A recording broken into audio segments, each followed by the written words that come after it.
गुरु नानक साहब के प्रकाश उत्सव की आपको बधाई।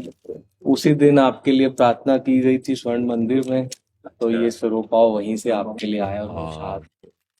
बड़ी कृपा। देखो कितना प्यार आप करते हैं और कितना साहब प्यार करते हैं। बस आप सबकी कृपा से गुरु ग्रंथ साहिब के अंदर जितना संत महात्माओं के लिए कहा गया है उनसे जुड़े रहना ही हमारा कर्तव्य है। दिल्ली के अंदर बहुत बड़े कीर्तनीय हुए हैं संत सुजान सिंह जी। आप बाबा नंद सिंह जी की भक्ति करते थे।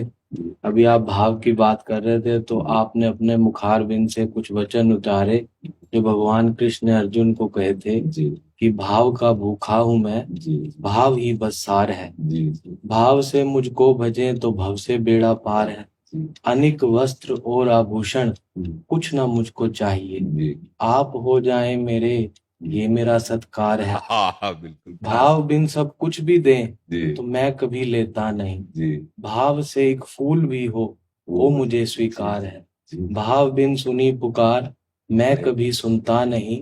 भाव से एक टेर भी करती मुझे लाचार है। बांध लेते हैं भगत इस प्रेम की जंजीर से, इसलिए इस भूमि पर होता मेरा अवतार, होता मेरा। तो हम तो ऐसी भावना लेके आए हैं, बस आपके दर्शन हो गए और आपके जो गुरु ग्रंथ साहिब के प्रति समर्पण और प्यार है उससे हिंदू और सिख एकता को बहुत बल मिलता है। देखो ये हमारी जो बाहरी मानसिकताएं हैं ना, ये हम आपको अलग अलग करती हैं। जो बाहरी मानसिकता है, अगर हम अंदर से देखें तो हम एक के ही दास हैं और वही गुरु ग्रंथ साहब हैं, वही गीता जी हैं, वही धर्मशास्त्र जितने हैं वो सब एक। आप गौर से देखिए तो सबका रास्ता एक ही निकलता है जा करके। तो हमें इसलिए बहुत प्रियता है कि हमें इतना भी अंतर नहीं मिला।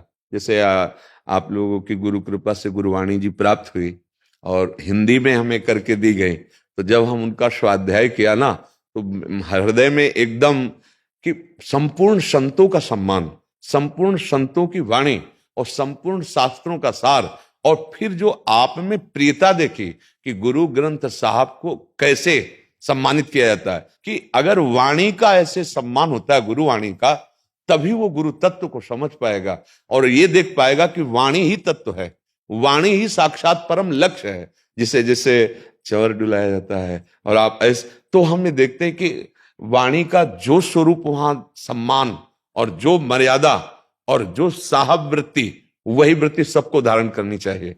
वो जो देखा और उसमें जो अनुभव किया वो साक्षात परब्रह्म में है। गुरु ग्रंथ साहब साक्षात परब्रह्म में, परम तत्व में है।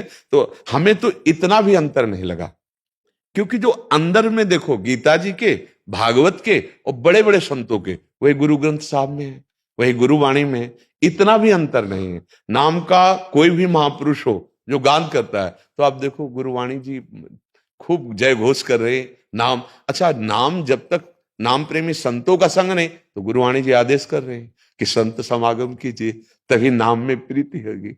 जी, आप हमारे हृदय हैं, आप हमारी आत्मा हैं, और जितने भी भगवत मार्ग के पथिक हैं वो सब हमारे पूजनीय हैं, वंदनीय हैं। ये भेद जो होता है ना, ये हमारी बुद्धि की कहीं ना कहीं मलिनता होती है। नहीं तो देखो ये ढांचा है आपका और ये ढांचा है, इन दोनों में जो पावर है वो एक ही बैठा हुआ है। क्यों? घट घट में जब वही रमा है, गुरुवाणी जी कह रहे, फिर हमारा अंतर किस में रहता है?